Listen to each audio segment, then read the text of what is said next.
All right, we'll get started today. We are talking about the Roman period, Roman Empire period. And today the topic is going to be looking at how the Romans looked at the church and how things happened with the rise of Christianity, as your textbook talks about some of these things. So one of the things we're going to see is persecution. Persecution. Of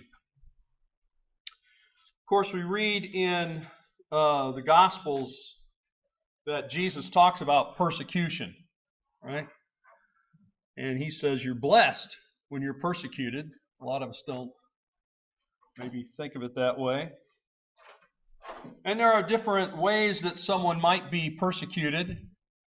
Again, we don't have time to go into all of these, but we'll just mention a few. Social ostracism, that is, where basically you're shunned, you're not allowed into the group or forced out. Hatred of different kinds.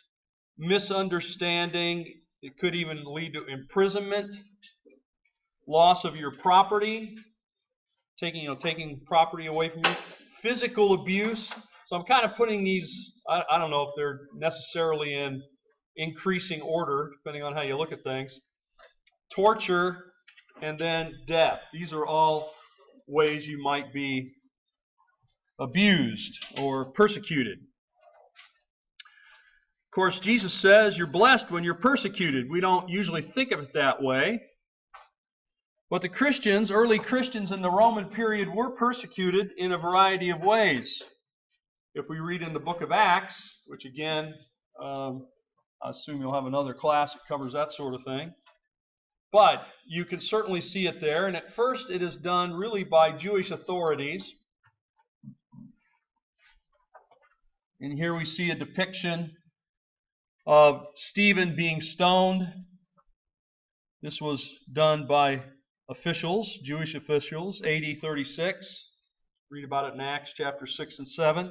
James, the son of Zebedee, the brother of John, by Herod Agrippa, Acts 12. You can read about that, AD 44. James, the brother of Jesus, AD 62. Not mentioned in the scriptures, but mentioned in Josephus. And Eusebius. Yes?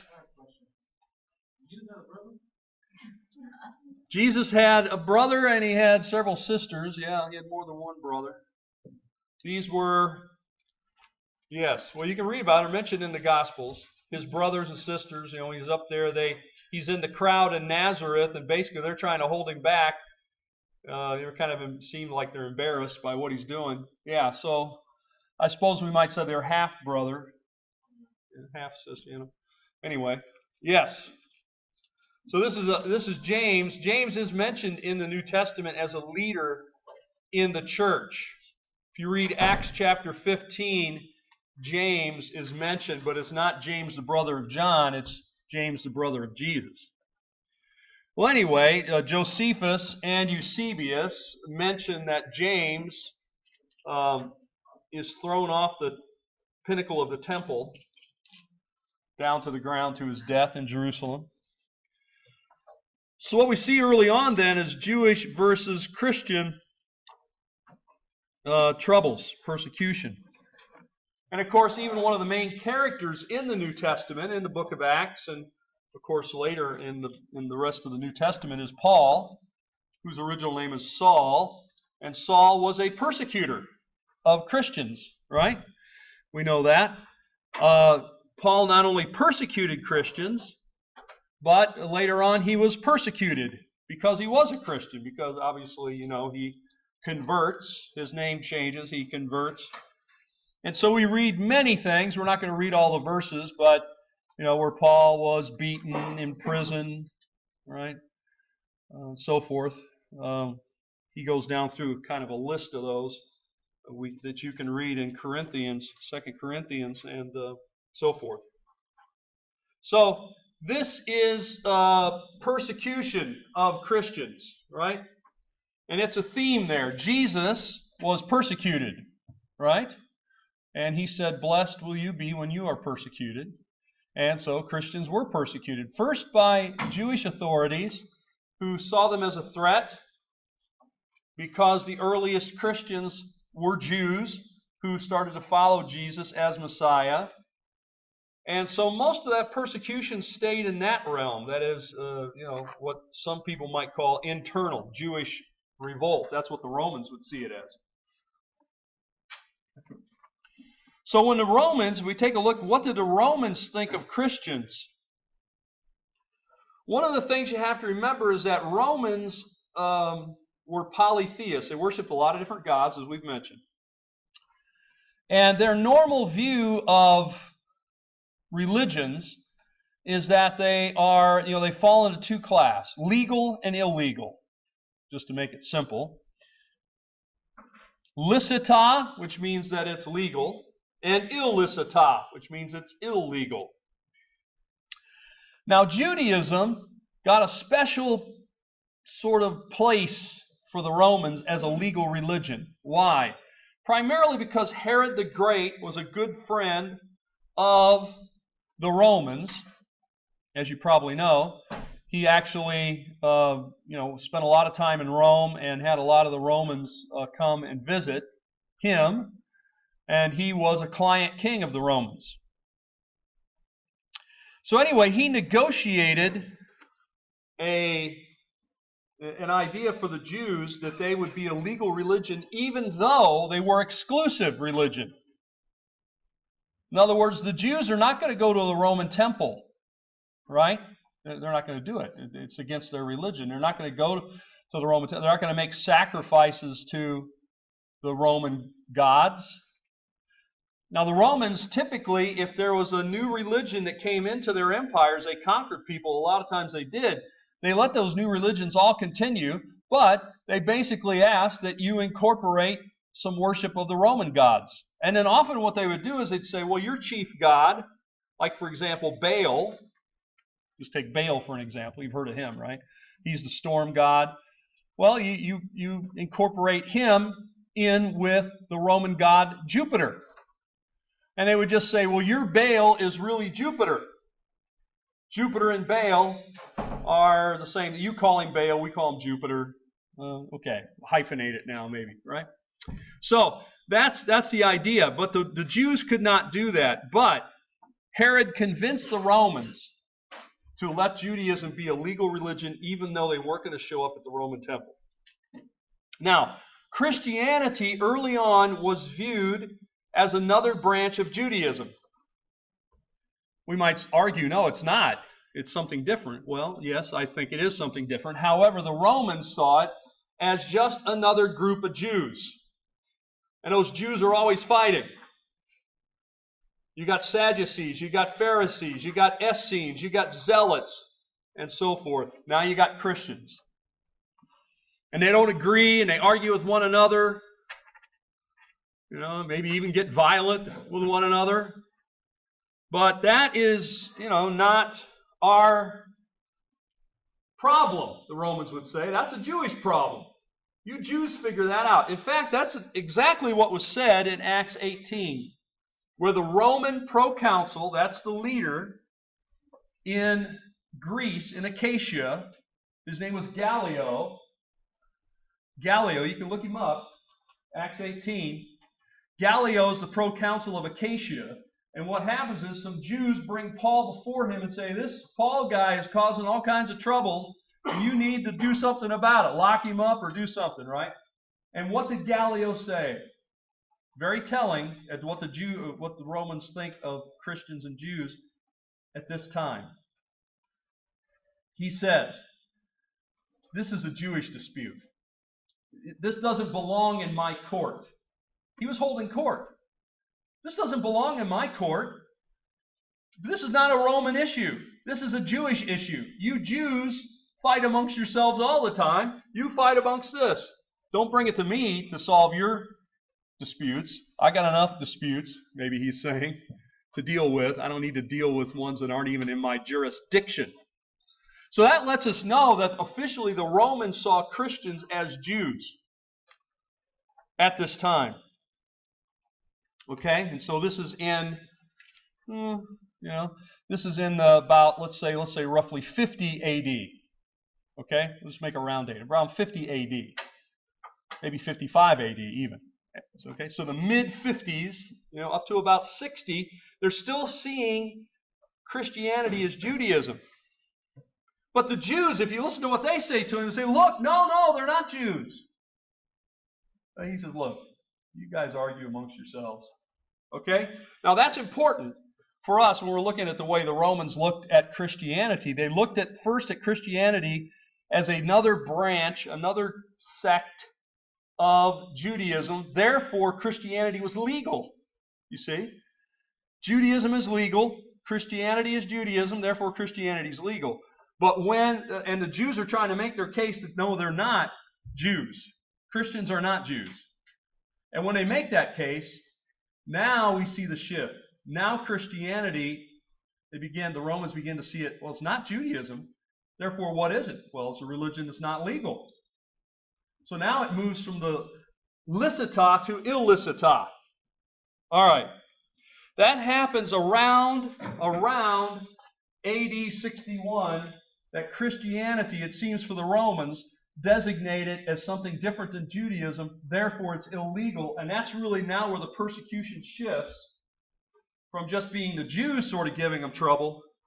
Now the Romans begin to give them trouble. That happens somewhere around AD 61. Okay? So how did the Romans then view Christians once they actually took a look at them more because they thought they were not Jews anymore? Here's the Roman view of Christianity. They viewed Christianity as a religion of the lower class. Slaves and poor people and so forth. It was not, a lot of lower people. Now, what you have to remember is, in Roman society, your status, your class was very important, much more important than here in the United States, because that was by birth for a long time, and that status was very important to them. So that people from, this upper class did not associate with people from a lower class. They didn't come over to your house. You didn't really even talk to them unless they were sort of your servant or your employee. You weren't buddies. You weren't friends. But with Christianity, it breaks across that. We see these peasants and slaves and so forth going to important people's homes and eating food there and talking to them. And they're calling each other's brothers and sisters and all that kind of stuff. This just didn't make any sense to the Romans. But primarily, the biggest numbers were lower class, people that were not important people. Now remember, there were a lot of slaves in Rome. Slavery is very common. Estimates are about a third of the population of people in Rome, 1 out of every 3 people, was a slave. Okay? And slaves had all kinds of roles. A lot of them in households, but they could be sent to work in mines or... In fact, the government would own slaves. And they had the slaves to do, sort of hard manual labor on roads or bridges or some other projects. So a town, a community could own slaves to do, sort of like work around the city.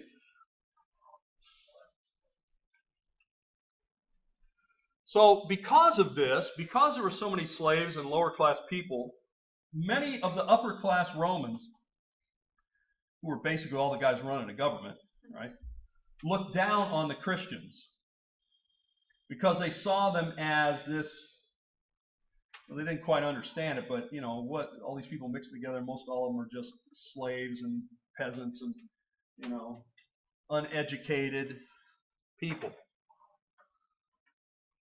Now, some see them as an economic threat, I think, because remember, since the Romans had so many slaves, and since those slaves were in their homes, because any wealthy Roman was not washing their own dishes or taking care of their own kids or running these errands around the house, all that kind of stuff, washing their clothes.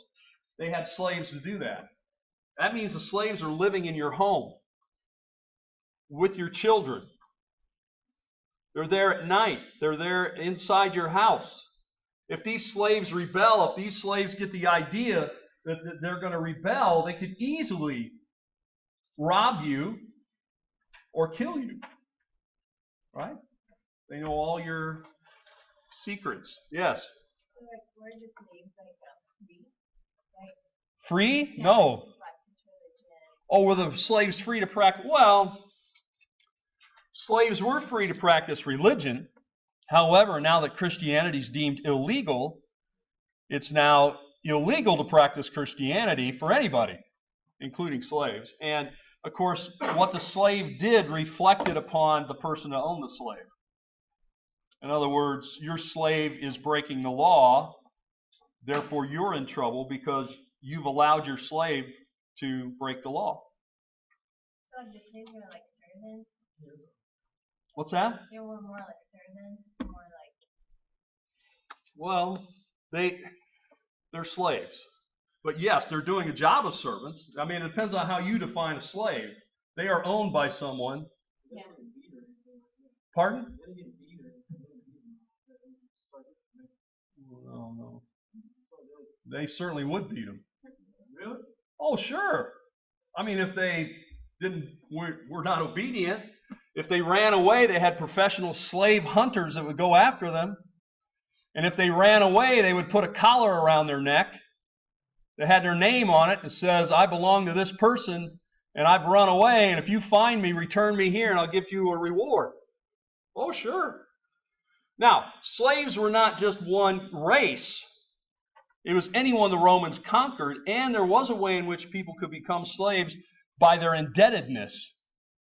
You could actually sell yourself or a family member into slavery, sort of sell, bargain, trade, to pay your debt. So this is why I have a lot of children. Let them pay your debts and pay off your MasterCard, your Visa. No, okay. I'm just joking. Yeah, go ahead. So, like, Daniel and his friends, were they slaves, right? Daniel. Yeah. You're talking about in the Old Testament. Yeah. Slaves. No, they were not slaves. I don't think they were slaves. They were captives of the Babylonians. Okay. But I don't think they were slaves. They were confined, but actually they were important people in Palestine and Israel. That's why they were brought there, because they wanted to try to change those important young people into their way of thinking so they would become leaders of the Jews who were looked favorably on the Babylonians. So yes, slavery was widespread in Rome.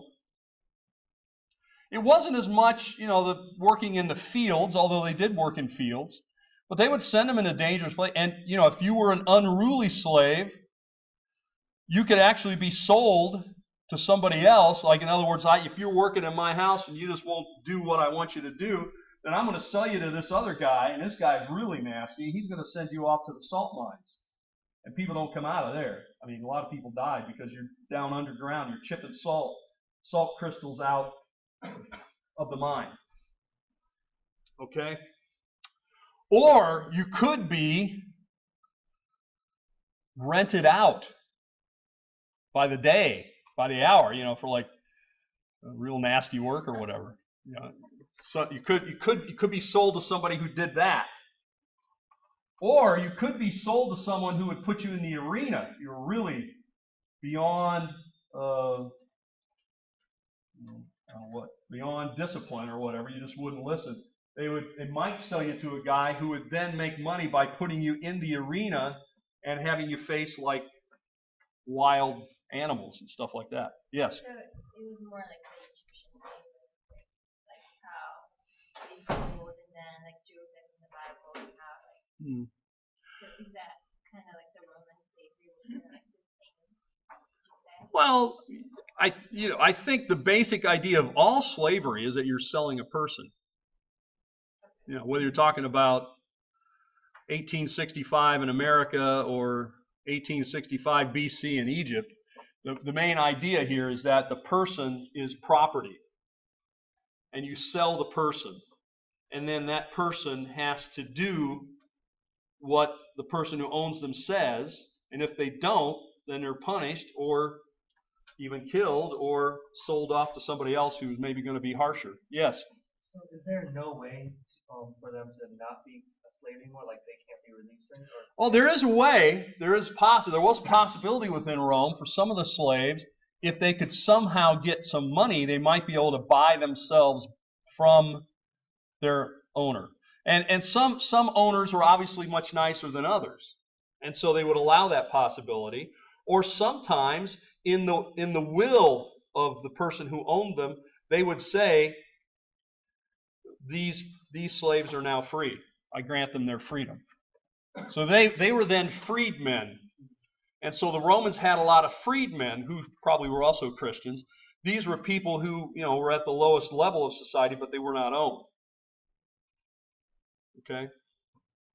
Yeah, there's a lot about Roman slavery that you can study. There's a lot of inscriptions and accounts of what happens.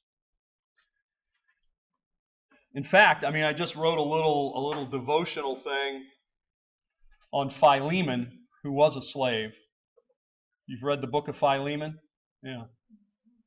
It's in the New Testament. It's the shortest book there, but it's about Philemon, who's a runaway slave. Well, maybe what I'll do is I'll take that little devotional and I'll put it up on MyFire if you want to look at it. It has, it's very short, but you can take a look. I just did that for something else, but you can see it. Well, anyway, we got to move on, but I'm glad people are interested. Now, what else did they think of it? Not only did they think that Christianity was lower class, okay, or poor and uneducated, all that kind of stuff, but here are the things that the Romans charged the Christians with. Immorality. They're immoral. They're atheists. They're cannibals. And they're treasonous. All right, so let me go down through each one quickly. Immoral. Why immoral? Because men and women greet one another with kisses. They are not related. They are not married. Brothers and sisters get married and have children. It's incest. You see, that's immoral. And so on. These were the stories that were circulated within Roman circles. Those Christians marry their brothers and sisters. Those Christians just meet in secret, and they greet one another by touching and kissing each other. What are they doing at these meetings? Well, they're immoral. Okay? Atheists. Why atheists? Take a guess.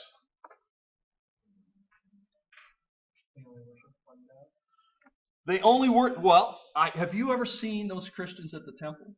Have you ever seen one of them make an offering to Jupiter? Have you ever seen one of them go to any temple or any religious function at all? I haven't. They're a bunch of atheists. They don't believe in any gods. They never go to the temple. That was a story. That's the way it got circulated. They don't go to any of the temples. They don't go to any of the festivals. They don't offer any sacrifices. They don't do any of these things that everybody else does. They must not believe in any of the gods. They're cannibals. Where does that get started? Cannibals. When they meet together, what I hear is that they drink blood. They eat flesh. They drink blood. They eat flesh. In their secret meetings with their brothers and sisters all touching each other and so forth. Yes? Green Inferno? No, I've not. It's about cannibalism. No, I haven't seen it. I probably won't. Unless I'm forced to. Well, but these were the stories they were saying, right? Communion, the Lord's Supper. Jesus said, this is my body, this is my blood. You need to drink my blood. You need to eat my body. If you don't partake of this, then you really don't have a place with me, he's saying. So they're saying, well, we hear they eat flesh. They drink blood, human. They're cannibals. Treason. Treason kind of goes along with atheism. They never show up at any patriotic stuff because it's all religious. They never take an oath of loyalty. Why don't they take an oath of loyalty? Because to take an oath of loyalty, you have to invoke the name of these other gods. This is really why you don't see Christians joining the military. It wasn't, I would argue, you may not have to agree with me, it wasn't because they felt that they were pacifists and it was wrong to be in the military. It's because to be in the military you had to take an oath of loyalty to pagan gods. You had to, swear by Jupiter, by Mars, and so forth. Well, anyway, those are the charges. So now Roman persecutions, we'll try to go down in the time we have left, talking about some of the Roman persecutions. Most of the persecutions by the Roman government, Roman authorities, were regional, not empire-wide. Regional. So in other words, it would happen in a district, a province, a particular leader. But we do see, I told you this big change takes place around AD 61, where the Christians are seen as being illegal. This is during the reign of Nero. We talked about Emperor Nero last time. Well, some of you weren't in the room, but it's on the PowerPoint. And Nero has in 64, there is a fire in Rome, and he blames the Christians, and therefore he begins to persecute the Christians. We know from writings of the time that he will severely persecute the Christians. Suetonius and Tacitus, both of them Roman authors. We don't have exact numbers, but we know that thousands of people died in the arena. According to Tacitus, one thing Nero did do is he took Christians that had been captured, he dipped them in pitch, that's like tar. He put them up on poles in his garden, outside when he was having a party, and he set them on fire. He used them as torches to light his evening garden party. That's what they say. I think it happened. Nero was a cruel man. And we do know both Peter and Paul die about 67 AD during the reign of Nero, executed because they were Christian leaders. Paul, of course, those two things are not in the New Testament. They're in other sources, early Christian sources. But Paul was beheaded because Paul was a Roman citizen. Roman citizens could not be crucified. That was too cruel. And Roman citizens, even though they would be executed, they were not to be executed in that way. Getting your head cut off only hurts for a short time. Very short time. Right? Being crucified hurts a long time. So the idea here was Paul had his head chopped off. Peter was crucified. And reportedly, Eusebius tells us that Peter said, I do not want to be crucified in the same manner as my Lord. Crucify me upside down. So they did. That's why Peter's cross looks like an X instead of a T, traditionally. Okay? The cross of Peter. Yes? Paul, he wasn't like fully Roman, right? Paul? Well, he was a Roman citizen. He was fully a Roman citizen. But he had other nationalities, right? Well, yes, citizenship now it's a whole other discussion. Citizenship is not related to ethnic background for the Romans. So was he like? He was Jewish. Okay, we just had Roman. Yeah. Yeah, he was definitely Jewish. Doesn't that mean he has to worship the Roman god still? Is that No. citizenship? You have to worship No, I mean, a lot of times the citizenship was granted, it could be granted to a family because of some service somebody in their family did, and the Romans rewarded them with citizenship.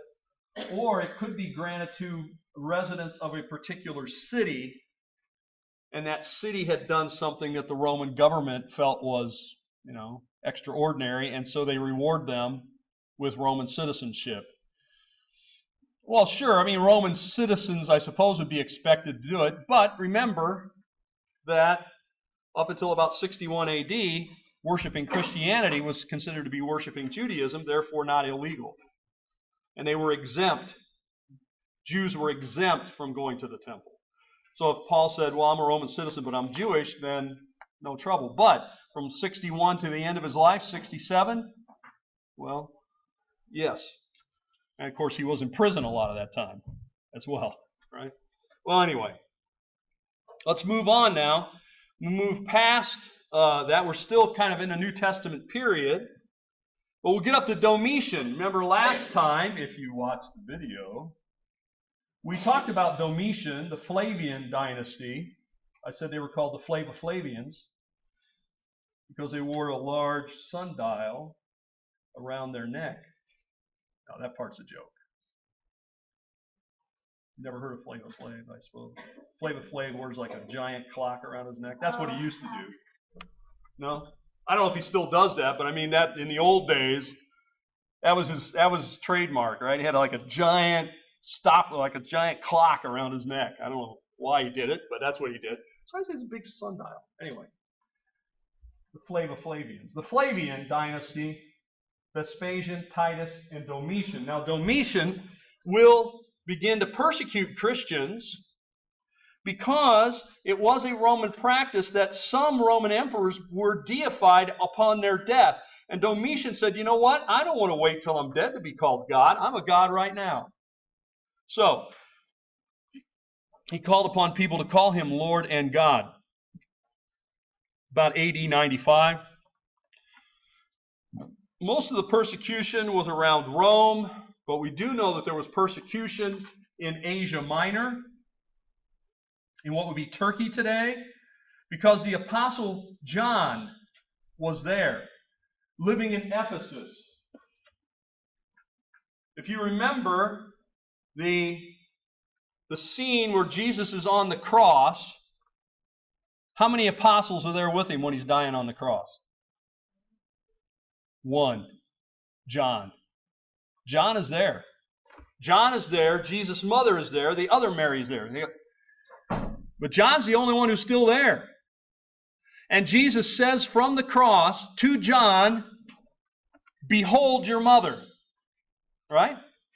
In other words, this is your mother. And he says to his mother, behold your son. John was the youngest of the apostles, the one who was called beloved. And Jesus entrusts his mother to him. So Mary and John are tied together then, and John, we know, goes to Asia Minor. He goes to Ephesus. Mary reportedly goes with him. Now, after Mary dies, John lives, this is 95 AD. Jesus told him to do that probably around 33 AD. So 60 years, more than 60 years later.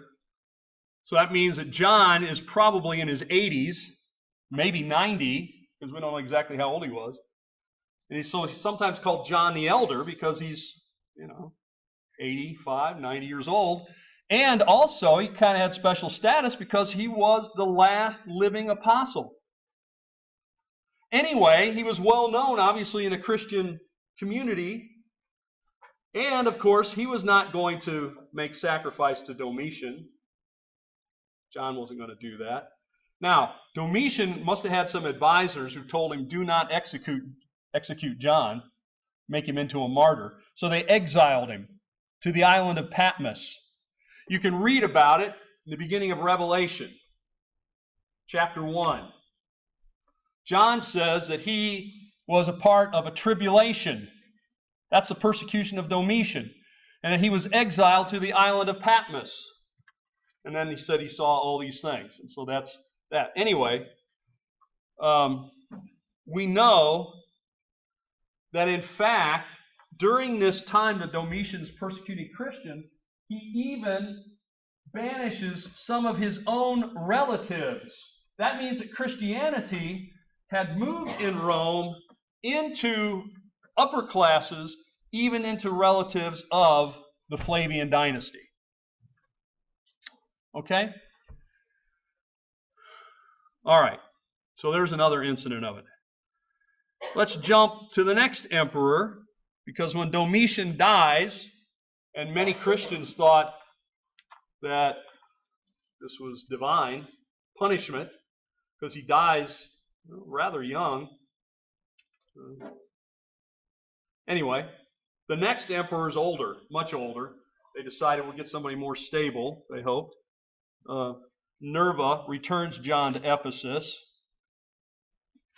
Okay. Then the next emperor is Trajan. Trajan then is emperor from 98 to 117. It's during that time when the Apostle John dies, and he is not executed.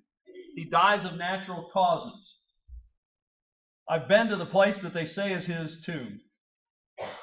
It's in Ephesus. And there's a church built over the top of it. The ruins of a church are there today with the tomb of John. Is that the exact spot? I don't know. There's a long, long tradition that it is. Now, there were other people who were martyred, in Asia Minor, but John was spared. Now, we do know that under the time of Trajan, there will be persecution in a region called Bithynia. Bithynia is along the south coast of the Black Sea in what today would be Turkey. And if you're a real student of the New Testament, you will recognize the name Bithynia because it shows up in the New Testament. In fact, when Peter writes his letter, his first epistle, he addresses it to Christians in Bithynia. At any rate, Pliny the Younger records that he persecuted Christians there because he writes letters to the emperor Trajan of that effect. He says there were some people came to my attention that they were Christians, and so I brought them in to interrogate them, and they wouldn't tell me anything, so I tortured them to try to get them to tell me what they did. Because we hear that they're, like they're immoral and they're cannibals and they're doing all this stuff. And he said the only thing I could get them to tell me is that they met very early on the first day of the week and that they sang songs and had prayers. He goes, but I don't know if that's true. So then he asked the emperor, is what I did right? And the emperor writes back and says, well, basically, yes, that's okay. But you got these Christians, because he tells them the Christian, is sort of an anonymous tip. Hey, we hear there's Christians over here. He says, don't follow up anonymous tips. If these Christians come to your attention because, somebody actually sees them doing something, then do it. But don't go seeking them out, especially with anonymous tips. That was his only criticism. But he didn't say, oh, no, you shouldn't touch the Christians, you shouldn't torture people, anything like that. We know during this time, Ignatius, who is an early church father, we don't have time to go into all of that, but Ignatius is martyred during the reign of Trajan. In that area. He was actually martyred. I believe lions ate him. So, anyway, very interesting to read the letters of Ignatius. The letters of Ignatius sort of parallel the letters of Paul because they're written many to the same places, like to the Ephesians. He has a letter to the Magnesians and other things like that. But you'll have to read that somewhere else. We don't have time in here right now. I am eventually going to teach a course on history of the early church, and then when I do, we'll have time to read all those things, I hope. Hadrian. Hadrian's longtime emperor, we talked about him last time. He will continue the policies of Trajan's. This is where we see another early Christian father, leader, named Justin, who, by the way, gets the nickname, I guess we'll call it, Justin Martyr. Justin the Martyr, because he was martyred for his faith. Antonius Pius, emperor for, as you can see there, well over 20 years. We know there's local persecutions in Alexandria, Egypt, prompted by the Jews. And we know that in Smyrna is a city in Turkey, there is persecution of Christians in 155. So what I'm trying to show you is that we have outbreaks of persecution, sometimes more intense than others, because Christianity is illegal. Now, it doesn't mean the Romans are always out there trying to seek out and find every Christian and kill them or whatever, throw them in prison. However, if it comes to their attention, I think this is what the Emperor Trajan was saying, if it comes to your attention that the Christians are doing this stuff, then yes, prosecute them. Because, you know, what ultimately Pliny the Younger did is he said he tortured them to try to get what they would do. And he said, you know, all they would tell me is they met on the first day of the week and sang songs and did things like that. And so then I told them that they must make sacrifice to the image of the emperor. He goes, which I'm told no Christian can do. And they wouldn't do it. And so I gave them another chance, and I told them that if they didn't do this, it would mean their death. And they still didn't do it. And so I had them killed. Because they wouldn't make the sacrifice. Yes? But the Jews weren't doing this either, right? Like, they weren't sacrificing to the gods of the Rome. Well, again, the Jews are a legal religion. So there would be very few times when, you know, it'd have to be a kind of a rogue leader who would try to make the Jews do it when the Jews had this status. So that's why you don't hear as much about Jewish persecution by Romans, at least in that way, at that time. Now, what's going to get the Jews into trouble with the Romans are going to be two giant rebellions that they lead against the Romans. One in 67 AD, and the other one at the turn of the 2nd century. It's called the First Jewish Revolt and the Second Jewish Revolt. And that definitely got the Jews on the bad side of the Romans, because they are saying, we're not going to have Roman rule us, we're going to be independent, and the Romans come in and put that down. So yes, then the Jews are persecuted, but they're persecuted not so much for being Jewish as for rebelling, I guess I would say. And that's why Jerusalem is destroyed in AD 70 as a punishment. The temple is destroyed because the Jews had rebelled in 67 AD. And they rebel again with the Bar Kokhba revolt in the early 2nd century. Well, that's a whole other story. Several die in the Smyrna persecution. By the way, Smyrna is known today as Izmir, if you know anything about modern-day Turkey. It's right along the coast. And this is where Polycarp, who is an early church leader, famous leader, will be martyred in the theater at that time. All right, let's skip ahead about 25, 30 years to our buddy Marcus Aurelius, one of the 5 good emperors, so-called. And we have the Stoic philosopher. He certainly was. He wrote a work entitled Meditation. And remember, we talked about the Stoic philosophers earlier. I guess that would have been last week, before the test. Of course, all that stuff everyone forgets once the test is over. But we did talk about the Stoics, that they tried to control all of their emotions. And there was some persecution there. Why? Marcus Aurelius' logic was something like this, and I'm sure he wasn't the only one. Rome is having a lot of troubles right now during the reign of Marcus Aurelius, 160 to 180, roughly, AD. Why is Rome having so much trouble? We didn't have this kind of trouble 100 years ago. We didn't have all this rebellion along the borders. We didn't have all these Germans, have to go out here and fight them all the time. What has changed in Rome in the last 100 years? What has changed in Rome in the last 200 years? I'll tell you what has changed. We have all these Christians now. Now, why would that make a difference? The Christians do not worship the Roman gods. The Christians will not go make sacrifice in the temple, and increasingly fewer and fewer Roman citizens and residents of Rome are making sacrifice to Roman gods, and the Roman gods are angry. And the Roman gods are punishing us.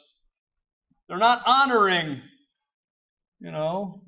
that's why we no longer have peace. They're not honoring our position because we don't honor their position. Yeah, that's it in a nutshell, the logic behind it.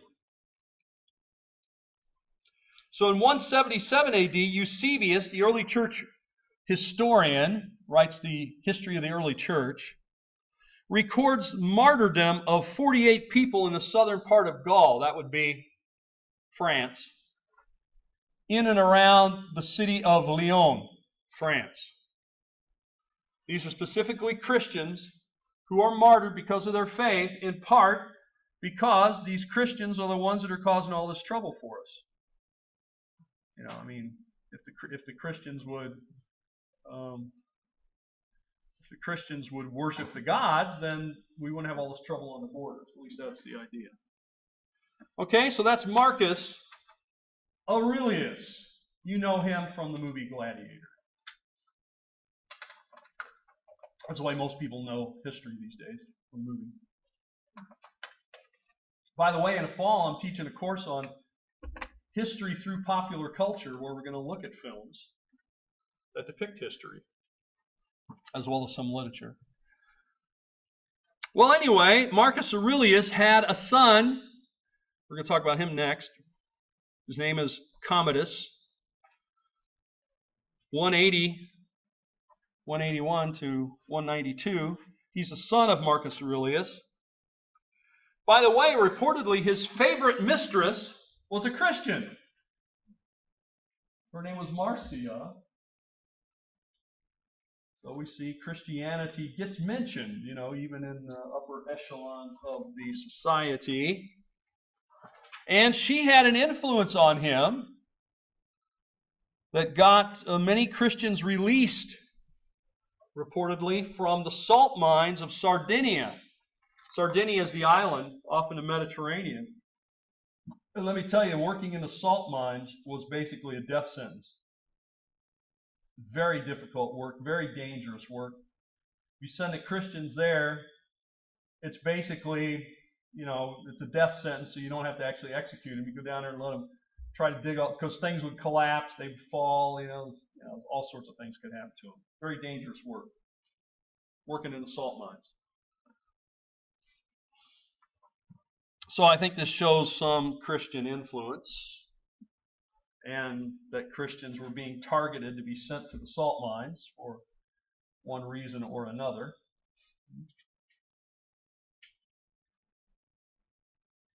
Well, anyway, this shows the influence of the Christians. Let's go to the next emperor when you're ready, if we dare. Septimus Severus. At first, he does not persecute the Christians, in part perhaps the Christian influence. We see that he has a nurse, a Christian nurse, for his son, Caracalla. And of course, the nurse taking care of the baby and the infant and the child becomes endeared to the family. And so therefore, maybe in her honor, he doesn't do that. However, by 202 AD, he issues a decree against Christians. Interestingly, there we have an account of some of this persecution when we talk about Origen. Now, I don't know if you've ever read or heard about Origen, but Origen was a very important leader in the early church, interesting character. He lives in Alexandria, Egypt. His father was taken because he was a Christian and was eventually martyred. And Origen was going to go after them because they had to sort of go out in the streets and they were kind of protesting, I guess you might say, what was going on. According to one source, the reason Origen did not go out and protest with his father, which would have led to his death probably, is that his mother didn't want him to go, but she wouldn't listen to his mother. You should always listen to your mother. So what did his mother do? She hid all of his clothes. He was going to have to go out into the street, as my mother would say, in your birthday suit. Origen was too modest to go out there, as my mother would say, naked as a jaybird. You probably never heard that saying, but she used to say it. Anyway, he wouldn't go out there like that. Therefore, he stayed in, and his father gets taken away, but not him, and his father's put to death. So Origen is spared when his mother hides his clothing. There were other people we know martyred at the same time in Carthage, which is also in North Africa, but not in Egypt. It's what today would be in Tunisia. So we see, like I said, persecutions in different places at different times. But if we want to get to the place where we talk about widespread persecution of Christians, it has to be with the next emperor. Are we ready for the next one? His name is Decius. 249 to 251. In 250, what most sources consider to be the first Roman Empire-wide persecution of Christians.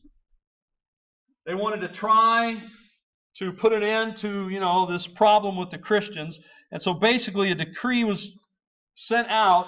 Everyone must worship the image of the emperor or die. So you had to deny Christ and say that the emperor was Lord. Jesus is not Lord, the emperor is Lord. That's basically what you had to say. Christians didn't want to do that. Now let's say some decree like that came. What do you think the options would be for somebody who's a Christian? I can think of 2 or 3 things at least. What's one thing? What's that? Flee! Take off! Exactly. I'm getting out of here. The soldiers are coming. They want me to do this. They would go door to door, and they would actually issue you a certificate that said you had done it. So if another soldier came to your door, you'd show them the certificate, say, hey, I already took care of it. So some of them just took off, ran for the hills, and tried to wait it out. What else might you do?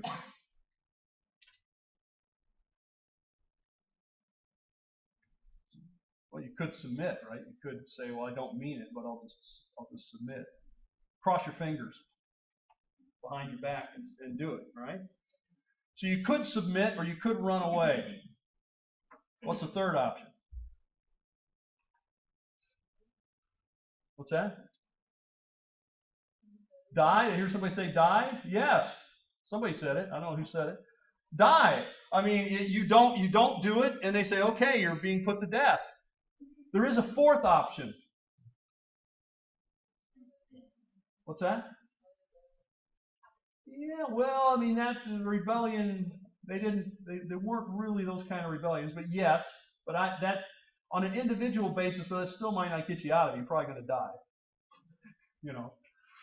The fourth one I'm thinking of is a little bit different. Remember that when you come and if you did submit, they gave you a document that said you did. You know what people started doing? They started making fake documents.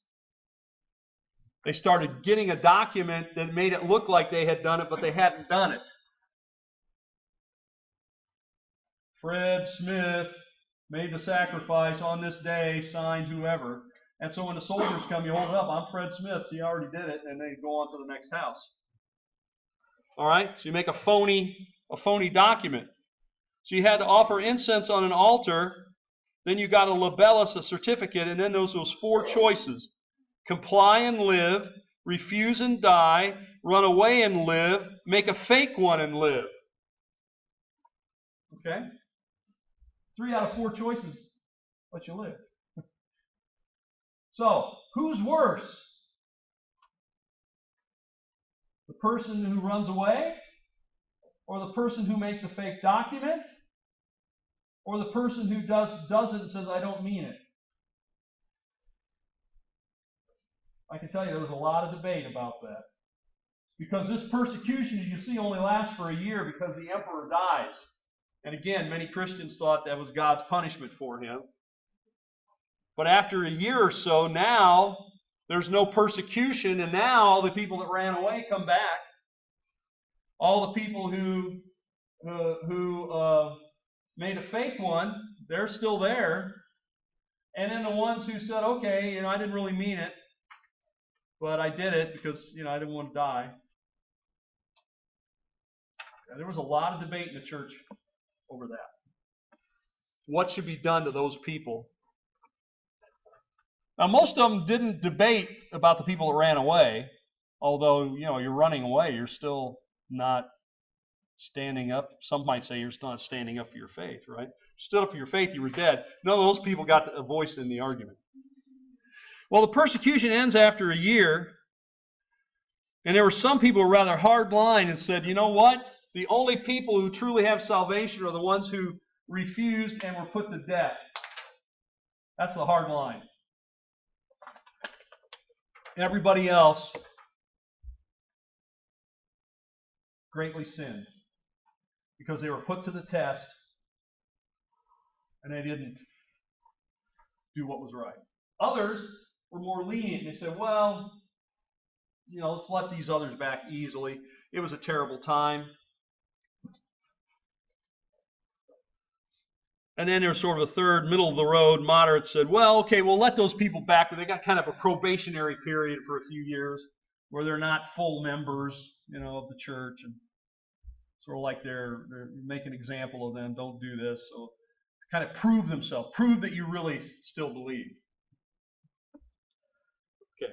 Well, so we see that persecution, on the one hand, you would think it would stamp out the church. By the way, it never did.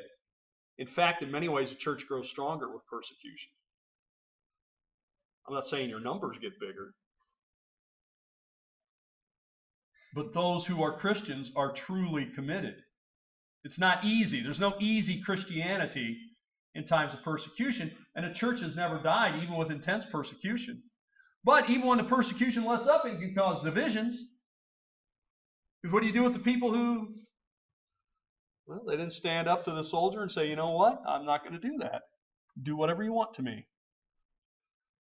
They didn't run. They didn't hide. They didn't make a phony document. Well, Valerian, 253 to 260, new persecutions. In 257, they singled out bishops. One of the bishops, by the name of Cyprian, who lived in the city of Carthage, which is in Tunisia today, was beheaded in 258. In part because they decided, this is a different tactic, instead of going after all the Christians, let's just go after the leaders. If we take out the leaders, they'll be unorganized and disruptive. Plus, it's easier to target the leaders. You know who they are, right? They're more high profile. Valerian. Now we come to another guy. You had Decius, now Diocletian. Probably the most severe persecution that Christians faced under the Romans came with Diocletian. In 303 AD, he issues 4 edicts aimed at Christians and to try to get rid of the Christians. Because, people in Rome, especially the leaders in Rome, I think everybody in Rome knew Rome was in trouble. Their borders were in trouble. Things were not like the good old days where the economy was great and we're the most powerful people around. We got troubles all around. And this idea that the Christians must be at the root of this because the Christians have grown while Rome has increasingly gotten weaker. So if we can get rid of the Christians for whatever reason, perhaps Rome will get stronger. Anyway, he issues 4 edicts. Number 1, starting immediately, there can be no meeting. It was already illegal to be a Christian, but he's going to say any meeting of Christians and any building or structure that they're using is going to be destroyed.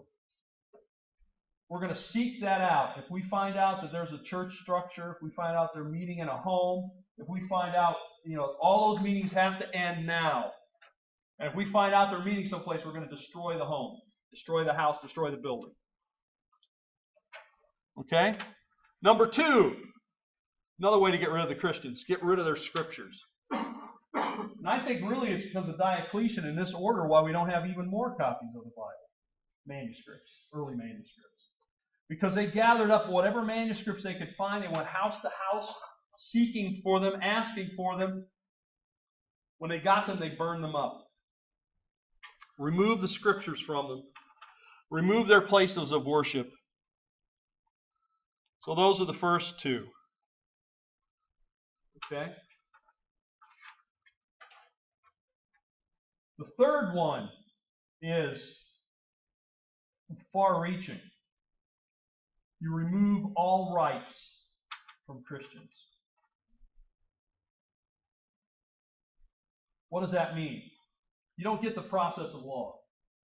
You don't get to say this was unfair. You don't get to take this to trial. You don't get to go to a judge. Basically, it's a free-for-all against Christians. If you have a Christian neighbor that annoys you, pretty much do whatever you want to. Right? You don't really have to show much cause, and you're not going to be any repercussions. So it really opens up the floodgates of trouble for Christians by removing their rights.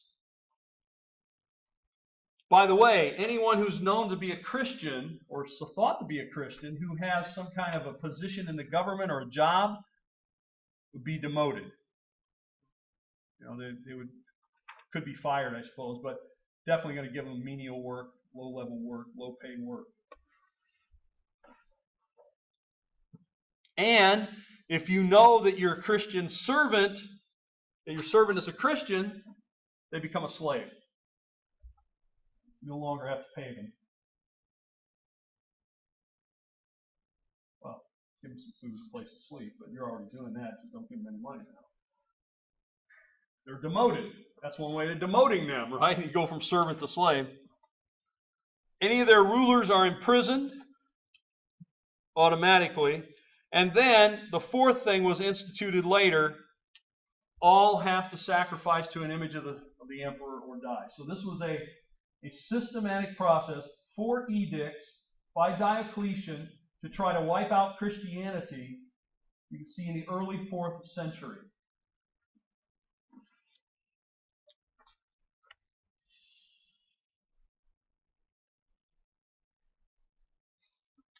Okay?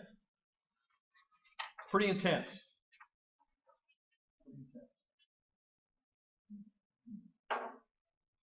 All right. This was empire-wide, although most strongly focused in the East, I think probably because in the East is where most of the Christians were. In other words, there were more Christians in the eastern part of the Roman Empire than the West. Any Christian who did hand over their scriptures was called a traitor, traitores. Not supposed to hand over your copy of the scriptures.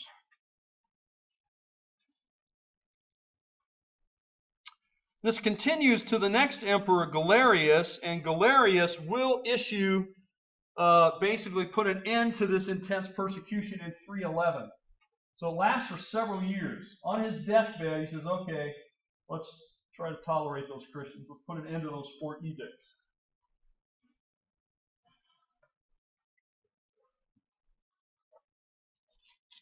Now what's interesting is at the same time this intense persecution of Christians is going to happen, we have rising up a leader who will become a Christian emperor. So we're going to go from intense persecution and just a few years later to the emperor being a Christian, and so now it's sort of preferred to be a Christian. It's a complete reversal. And by the way, that complete reversal, while it ends the persecution, brings a whole new set of problems for the church. Well, let's see. His name, of course, you know it's Constantine, right? Sometimes called Constantine the Great. He issues in 313 the Edict of Milan. What does the Edict of Milan say?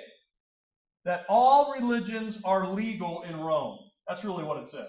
Remember we had the 2 categories? Licita, illicita. They're now all licita.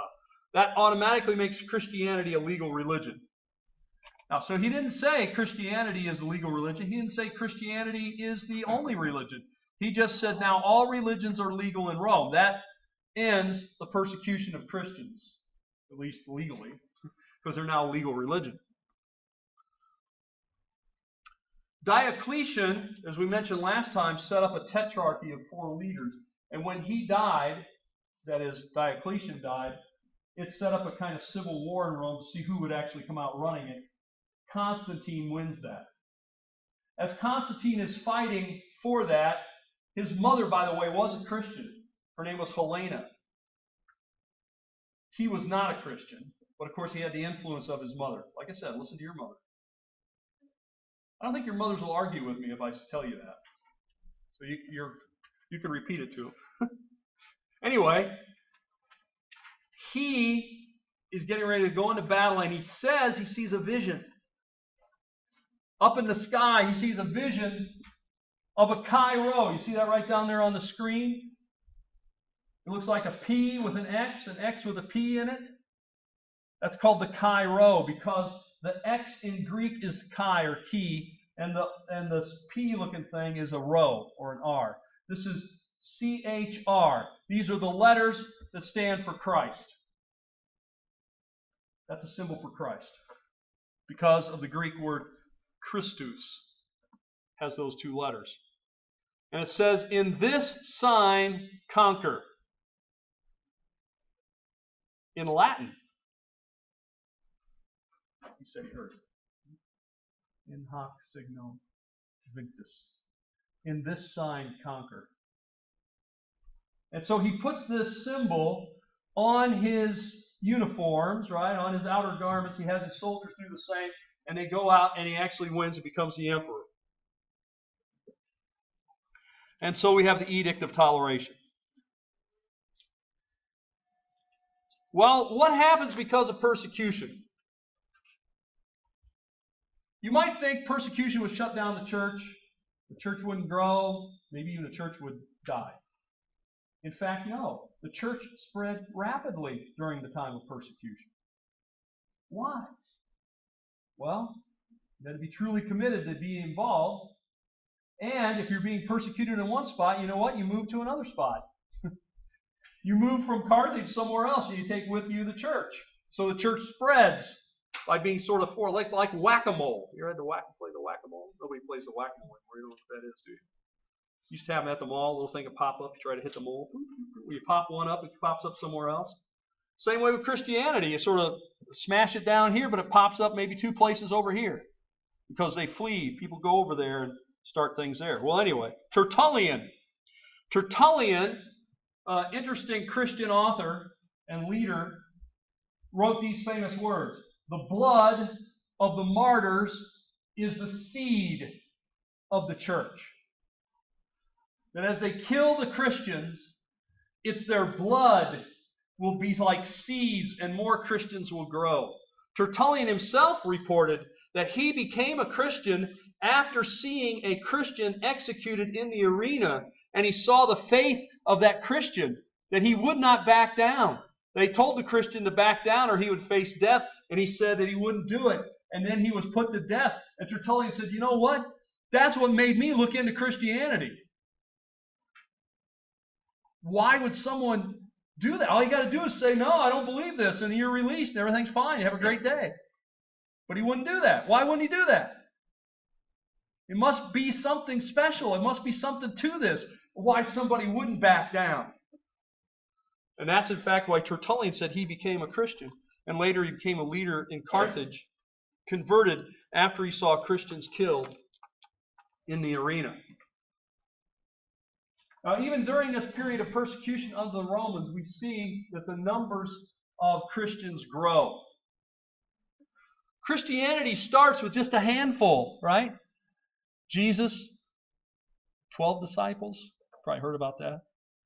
Then later, millions, not that much later.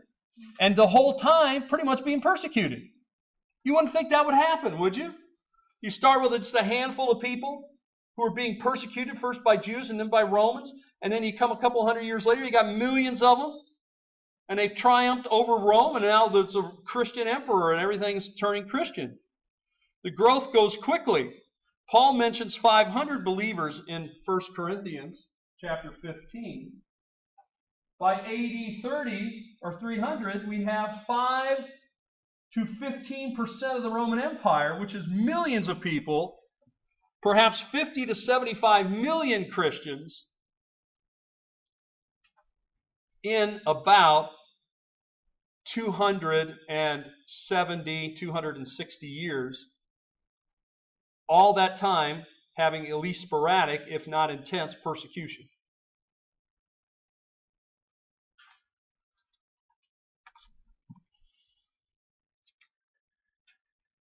Well, the numbers do grow.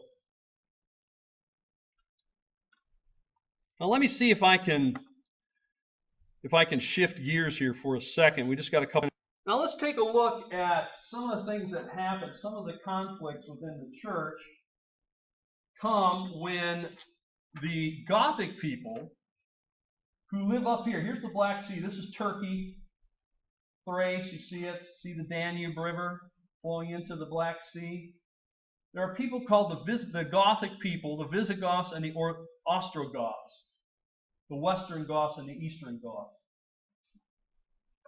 These people begin to push into Rome about this time. And basically we're going to see that the Western Roman Empire is going to collapse. All right? You've read about that in your textbook, I hope.